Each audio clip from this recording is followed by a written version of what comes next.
Hello, I'm making this short video to show you how to turn on our mannequins. And just to give you some perspective about where I'm standing, I'm right next to Sal Scarpelli in bed 3. So the first step is you'll notice that there are two boxes, and each one is connected to a power cord, these big block power cords. If it's not plugged in, it may not turn on. So if you're troubleshooting, make sure that this is plugged in and that it's clear that it's plugged into the wall on the other side. Anyway, the first step in turning these guys on is to turn the link box on slightly before you turn on the SIM pad. So to turn it on, you'll notice there's a little power button right here. Just like hold it for a second until you see those green lights. And it should blink like this, green, a few times. And you'll know that he's awake when you hear him cough. So turn that on first, give it 30 seconds or so, and then turn on the SIM pad. Just have to click and hold that power button for a few seconds and you'll start to see the screen light up. You should also notice that the light at the top here turns from orange to green. The reason why you want to turn the link box on first is because it's a router for connecting to the SIM pad. So they're connected using Bluetooth or internet or something like that. If the link box is not on and the SIM pad is on, the SIM pad and the Manikin aren't going to talk to each other. So you might be programming stuff. Oh, he just coughed, so I know that he's awake and on. And that noise was the SIM pad connecting and turning on. And so the two of them are now linked. And so just remember that you want to turn on the link box on first before the SIM pad, otherwise they won't talk to each other. Now, once the Manikin coughs, your SIM pad's fully awake, it'll look like this. What you do is you click on this little meter button, which says manual mode.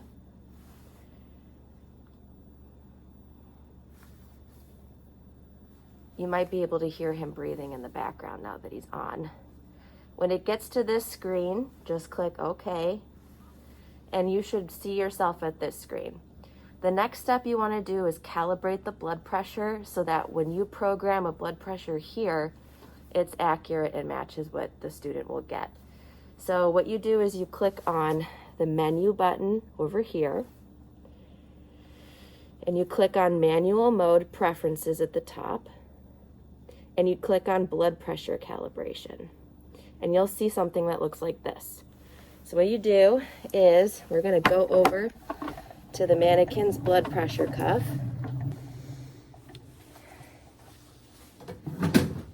And you're going to inflate the cuff to 100. So I'm just going to put this down, but you'll notice that when I start pumping up the cuff, there's a meter that pops up on here. And what I want to do is when I see that my blood pressure cuff gets to 100 millimeters of mercury, I'm going to click the calibrate button. And this didn't take, it usually takes 2 of those. I don't know why, but so the first time expect it to do nothing.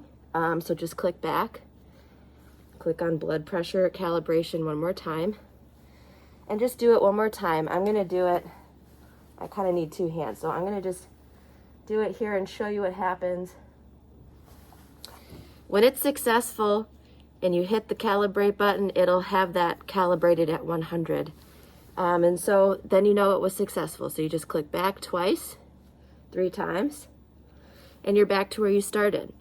So to adjust blood pressure, or, you know, change any of these vital signs, you just click on it and you can, you know, go up and down and then hit activate. And you can do that with the heart rate. You know, let's say you want to give them a heart rate of 110. You just click activate. Once you have all of your vital signs programmed, you can think about adding different heart and lung sounds and bowel sounds. So if you wanted to give this mannequin crackles, you click on the lungs, click on lung sounds, and my recommendation would be coarse crackles at first because they're more obvious sounding.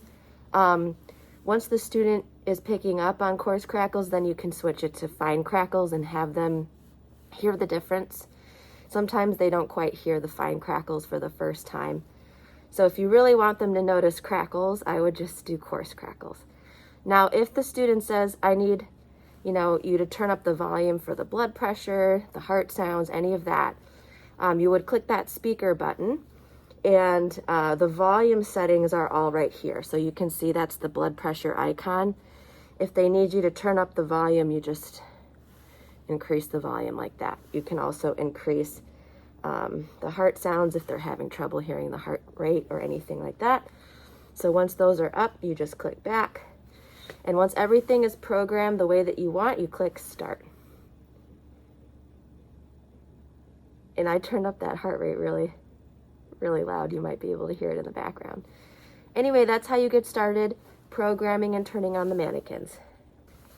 When you're ready to end the scenario, it's important that you turn the mannequin off as soon as you can because they get really hot.